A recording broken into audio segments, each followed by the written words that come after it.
মুহতাৰাম মোৰ প্ৰিয় দিনী ভাই বন্ধুসকল, তিনিটা পাপ কৰিলে হায়াত কমি যায়, অকালত মৃত্যুবৰণ কৰে, জীৱন অশান্তিময় হৈ যায়। আল্লাহ তাআলাই হায়াত কমাই দিয়ে, জীৱনত কতো শান্তি নাপায়। ৰাস্তা ঘাটে কুকুৰ মেকুৰীৰ দৰে এক্সিডেণ্টত মৃত্যু হয়। এই তিনিটা পাপ যদি আপোনাৰ মোৰ জীৱনত থাকে, আমি যদি সেই তিনিটা পাপত লিপ্ত হৈ আছো, তেতিয়াহ'লে সময় থাকোতে আমি তৌবা কৰো। এতিয়াও সময় আছে যে আমি তৌবা কৰো আৰু জীৱনত যাতে এনেকুৱা ধৰণৰ পাপ আমি কেতিয়াও নকৰো, এনেকুৱা গুনাহ যাতে আমাৰ পৰা কেতিয়াও নহয়। নাজানো কাৰ মালাকুল মউত কেতিয়াও উপস্থিত হৈ যায়, কেতিয়া মৃত্যুৰ সময় হৈ যায় আমি কোনেও ক'ব নোৱাৰো। সাদ্দাদে যেতিয়া জান্নাত বনাই সৈন্য সামন্তলৈ তাৰ জান্নাতত প্ৰৱেশ কৰিবলৈ গৈ আছিল, ৰাস্তাত এজন ভিখাৰীয়ে কৈছিল, হুজুৰ এটা কথা শুনক। সাদ্দাত নিজে বাদশাহ হয়, নিজে ৰজা হয়, ভিখাৰীৰ কথাতনো ক'ত কাণ দিব? ভিখাৰীৰ কথা মানা নাই। ভিখাৰীজনে আকৌ আগবাঢ়ি গৈছে, কৈছে, হুজুৰ 1 মিনিট এটা কথা শুনক। তেওঁ কৈছে, টাইম নাই, তুমি অহাকালি মোৰ দৰবাৰত আহিবা, তোমাৰ কি লাগে মই দি দিম। যেতিয়া সাদ্দাতে জান্নাতত এক খোজ পেলাই দিয়ে, সেই মুহূৰ্তত সেই ভিখাৰীজনে জাপ মাৰি ধৰি তাক কৈছে, তুমি মোক চিনি পোৱা নাই, মই তোমাৰ মালাকুল মউত হয়। সাদ্দাতে কৈছে, মই জান্নাতত সোমাই আছো, মোক 1 মিনিট টাইম দিয়া। মালাকুল মউতে কয়, 1 মিনিটো টাইম নাই, তুমিতো মোক টাইম দিয়া নাছিলা, আৰু আল্লাহৰ হুকুমত মই হাজিৰ হৈছো, তোমাৰ জান লৈয়ে যাম। মালাকুল মউতে অপেক্ষা নকৰে। আপুনি মই যিমানেই সেই সময়ত কাকুতি মিনতি কৰো, মালাকুল মউতে জান ওলাই লৈ যাব। সময় যেতিয়া যাৰ হৈ যায়, সেই মুহূৰ্তত মালাকুল মউত উপস্থিত হৈ যাব আৰু আপোনাৰ মোৰ জান ওলাই লব। গতিকে সময় থাকোতে আমাৰ জীৱনত যদি এই 3 ধৰণৰ ভুল হৈছে, এই 3টা পাপত যদি আমি কেতিয়াও লিপ্ত হৈছো, সময় থাকোতে আমি তৌবা কৰো, নহলে জীৱন অশান্তিময় হৈ যাব, আল্লাহ তাআলাই হায়াত কমাই দিব। ইয়াৰে প্ৰথম গলতি হৈছে, প্ৰথম পাপটো হৈছে, যি বান্দাই বেছি বেছি মিছা কথা কয়।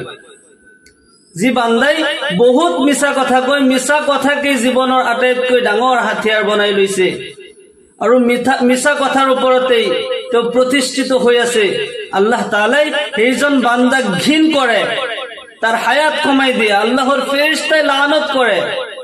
মিছা কথাৰ এটা বাছ আছে, এটা সেন্ট আছে, বেয়া সেন্ট, যিটো সাধাৰণভাৱে আমি গম নাপাওঁ। আমি ইজনে সিজনৰ মুখত এইটো সেন্ট নাপাওঁ, কিন্তু আল্লাহৰ ৰহমতৰ ফিৰিষ্টা সেইজন বান্দাৰ পৰা আঁতৰি যায় যেতিয়া বান্দাই মিছা কথা কয়। আল্লাহৰ ফিৰিষ্টাই লানত কৰে, হে বদবখত, হে নিকৃষ্ট পাপিষ্ট, তুমি ধ্বংস হৈ যা, তুমি বৰবাদ হৈ যা। আল্লাহৰ ফিৰিষ্টাইও লানত কৰে, বদদুয়া দিয়ে। আল্লাহ তাআলাই সেইজন বান্দাৰ হায়াত কমাই দিয়ে, অকালত মৃত্যু হয়, ৰাস্তা ঘাটে কুকুৰ মেকুৰীৰ দৰে এক্সিডেণ্টত মৃত্যু হয়। নাউজুবিল্লাহ। আল্লাহ তাআলা আমাক হিফাজত কৰক এনেকুৱা পাপৰ পৰা, মিথ্যাৰ পৰা আমাক হিফাজত কৰক। দ্বিতীয় নম্বৰ পাপটো হৈছে, যি ব্যক্তিয়ে গোপনত জিনা কৰে, ভেবিচাৰিত লিপ্ত হয়।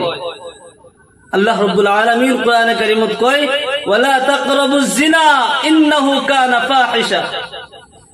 জিনাটো কৰা দূৰৰ কথা, জিনাৰ ওচৰতো নাযাবা, জিনাৰ আশে পাশেও নাযাবা, কিয়নো এয়া ফাহিশা হয়, কুকৰ্ম হয়, ইয়াৰ ওচৰতো নাযাবা।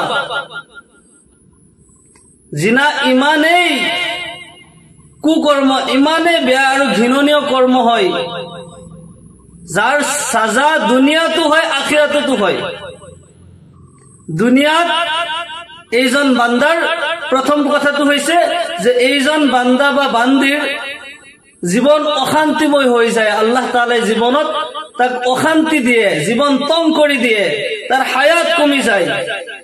ইয়াৰ আখিৰাতৰ যিটো সাজা, আল্লাহৰ নবী সাল্লাল্লাহু আলাইহি ওয়াসাল্লাম মেৰাজলৈ যাওঁতে এই কায়নাতৰ, এই জাহানৰ চেৰ কৰিছে, ভ্ৰমণ কৰিছে, জান্নাত জাহান্নাম দেখা পাইছে। জাহান্নামৰ ভ্ৰমণত আল্লাহৰ নবী সাল্লাল্লাহু আলাইহি ওয়াসাল্লামে দেখা পালে এক ঠাইত কিছুমান পুৰুষ মহিলা যুৱক যুৱতীক শাস্তি হৈ আছে, তেওঁলোকক জুই দি জ্বলাই দিয়া হৈছে, অগ্নি জ্বলি আছে, তেওঁলোক অগ্নিত জ্বলি আছে, চিঞৰ বাখৰ কৰি আছে। অগ্নিয়ে তেওঁলোকক জ্বলাই জ্বলাই তলৰ পৰা ওপৰত উঠাই আনে, আকৌ তললৈ নমাই নিয়ে, এনেকুৱাকে উঠোৱা নমোৱা কৰি আছে, জুয়ে জ্বলাই আছে। যুৱক যুৱতী পুৰুষ মহিলা তেওঁলোকৰ এনেকুৱা ধৰণৰ শাস্তি হৈ আছে। আল্লাহৰ নবী সাল্লাল্লাহু আলাইহি ওয়াসাল্লামে জিব্ৰাইল আলাইহিস সালামক খুদে, হে ভাই জিব্ৰাইল, এওঁলোকৰ কিয় এনেকুৱা শাস্তি হৈছে? দুনিয়াত থাকোতে এওঁলোকে কি পাপ কৰিছিল? কোন গুনাহৰ কাৰণে, কোন পাপৰ কাৰণে এওঁলোকৰ এনেকুৱা ধৰণৰ শাস্তি হৈ আছে? জিব্ৰাইল আলাইহিস সালামে কয়, ইয়া ৰাসূলুল্লাহ, ইয়া হাবিবাল্লাহ, এই সকল যুৱক যুৱতী পুৰুষ মহিলা দুনিয়াত থাকোতে গোপনে জিনা কৰিছিল, এওঁলোকে কুকৰ্ম কৰিছিল, এওঁলোকে ব্যভিচাৰত লিপ্ত হৈছিল, এওঁলোকৰ এনেকুৱাকে কিয়ামতলৈকে সাজা হৈ থাকিব। অলপ আগত দেখিলে কিছুমান যুৱক যুৱতী আছে, পুৰুষ মহিলা আছে, তেওঁলোকৰ আগত ভাল মাংস থৈ দিয়া আছে, আৰু অলপ দূৰত গেলা পচা বেয়া মাংস থৈ দিয়া আছে। এওঁলোকে, এই পুৰুষ মহিলাসকলে এই ভাল মাংসখিনি খোৱা নাই, আগবাঢ়ি যাই গেলা পচা মাংস টানি টানি আনিছে, তাৰ পৰা খাইছে। য'ত কীট পতংগ হৈছে, বেক্টেৰিয়া হৈছে, গেলা পচা মাংস তাৰ পৰা টানি টানি উঠাইছে আৰু খাইছে, পচা মাংস খাই আছে। আল্লাহৰ নবী সাল্লাল্লাহু আলাইহি ওয়াসাল্লামে কয়, আচৰিত মামলা, এওঁলোকে ভাল মাংসটো খোৱা নাই, বেয়া মাংসখিনি খাইছে। কাৰণটো কি? কি মামলা এওঁলোকৰ?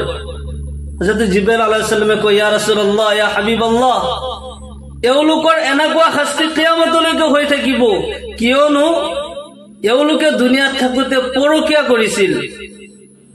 স্বামীয়ে তাৰ স্ত্ৰীক থৈ স্ত্ৰীৰ লগত বেয়া ব্যৱহাৰ কৰিছে, অসৎ ব্যৱহাৰ কৰিছে, স্ত্ৰীক মহব্বত কৰা নাই, আৰু পৰকীয়া প্ৰেমত লিপ্ত হৈছে, ব্যভিচাৰী কৰিছে, জিনা কৰিছে, পৰকীয়া জিনা কৰিছে, পৰকীয়া প্ৰেম কৰিছে, যাৰ কাৰণে এওঁলোকৰ শাস্তি হৈ আছে।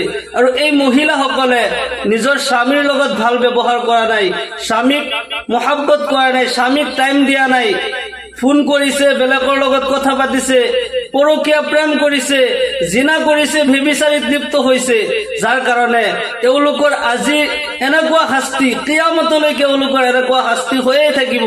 নাউযু বিল্লাহ। আল্লাহ তাআলা আমাক এনেকুৱা ঘৃণনীয় পাপৰ পৰা আমাক হেফাজত কৰক।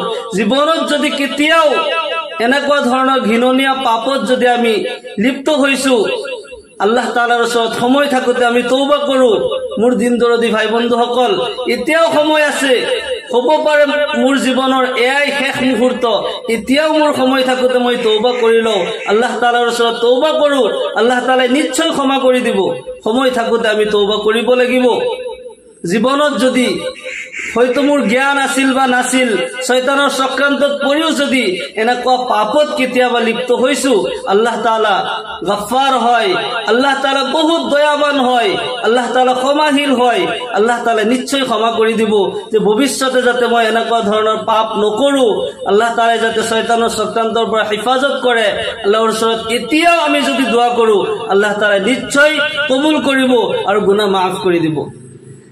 তৃতীয় নম্বৰ পাপ, যাৰ কাৰণে হায়াত কমি যায়, জীৱন তংগ হৈ যায়, জীৱন অশান্তিময় হৈ যায়, জীৱনৰ বৰকত কমি যায়, সেয়া হৈছে যি সন্তানে তাৰ পিতৃ মাতৃক দুখ দিয়ে, পিতৃ মাতৃৰ লগত বেয়া ব্যৱহাৰ কৰে, অসৎ আচৰণ কৰে, সেই সন্তানৰ, সেই ব্যক্তিৰ হায়াত কমি যায়, জীৱন অশান্তিময় হৈ যায়, ৰাস্তা ঘাটে এক্সিডেন্ট হৈ মৃত্যু হয়, কম দিনতে মৃত্যু হয়। পিতৃ মাতৃক যি সন্তানে অসৎ ব্যৱহাৰ কৰে, তেওঁলোকৰ লগত ভাল ব্যৱহাৰ কৰা নাই। আল্লাহ রাব্বুল আলামিন কোরআনে কারীমত কয়, ওয়াকাযা রাব্বুকা আল্লা তা'বুদু ইল্লা ইয়াহু ওয়া বিল ওয়ালিদাইনি ইহসানা ইম্মা ইয়াবলুগান্না 'ইনদাকাল কিবার আহাদুহুমা আও কিলাহুমা ফালা তাকুল লাহুমা উফফ ওয়া লা তানহারহুমা ওয়া কুল লাহুমা কাওলান কারীমা واخفض لهما جناح الذل من الرحمة وقل رب ارحمهما كما ربياني صغيرا।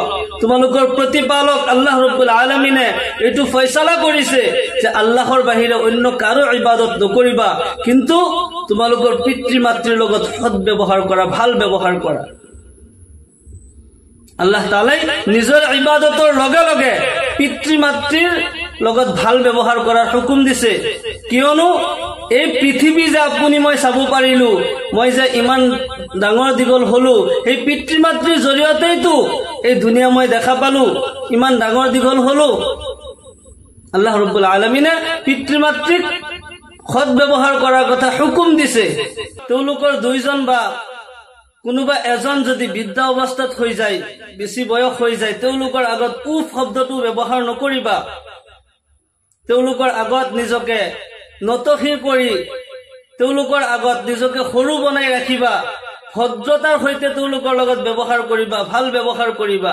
আৰু সেই পিতৃ মাতৃৰ লগত যদি সন্তানে অসৎ ব্যৱহাৰ কৰে, বেয়া ব্যৱহাৰ কৰে, ঘৰৰ পৰা ওলাই দিয়ে, ওল্ড হোমত নি থৈ আহে, আল্লাহ তাআলা নাৰাজ হৈ যায়। সেই বান্দাক আল্লাহৰ ফিৰিস্তাই পৰ্যন্ত লানত কৰে, সেই বান্দাৰ জীৱন তংগ হৈ যায়, আল্লাহ তাআলা অশান্তিময় কৰি দিয়ে, জীৱনৰ বৰকত কমি যায় আৰু অকালত মৃত্যুবৰণ কৰে, ৰাস্তা ঘাটে এক্সিডেণ্টত কুকুৰ মেকুৰীৰ দৰে মৃত্যুবৰণ কৰে।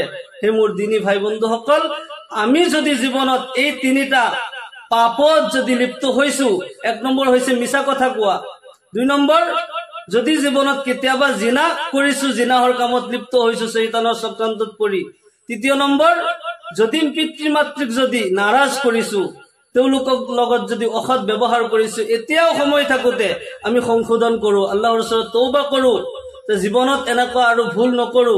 পিতৃ মাতৃ যদি জীয়াই আছে, তেওঁলোকৰ ওচৰত যাই ক্ষমা বিচাৰো যাতে তেওঁলোকে ক্ষমা কৰি দিয়ে। আৰু যদি দুনিয়াত নাই, তেওঁলোকৰ কবৰস্থানলৈ যাওঁ, কবৰত যাই জিয়াৰত কৰো, তেওঁলোকৰ নামত দান খয়ৰাত কৰো, সদকা কৰো, ইছালে সবৰ কাৰণে পঠাও আৰু আল্লাহৰ ওচৰত দোৱা কৰো। হ'ব পাৰে যে আল্লাহ তাআলাই মাফ কৰি দিব, নহলে এই জীৱন বৰবাদ হৈ যাব, জীৱন অশান্তিময় হৈ যাব, হায়াত কমি যাব। আল্লাহ তাআলা আমাৰ সকলো মুমিন মুছলমানক কোৱা আৰু শুনাতকৈ বেছি বেছি আমলৰ তৌফিক দান কৰক। এই 3 ধৰণৰ পাপৰ পৰা বিশেষকৈ আমাক সকলোকে বাচি থকাৰ তৌফিক দান কৰক। আমিন। ওয়া আখিৰু দাওয়ানা আলহামদুলিল্লাহি ৰাব্বিল আলামিন। আসসালামু আলাইকুম।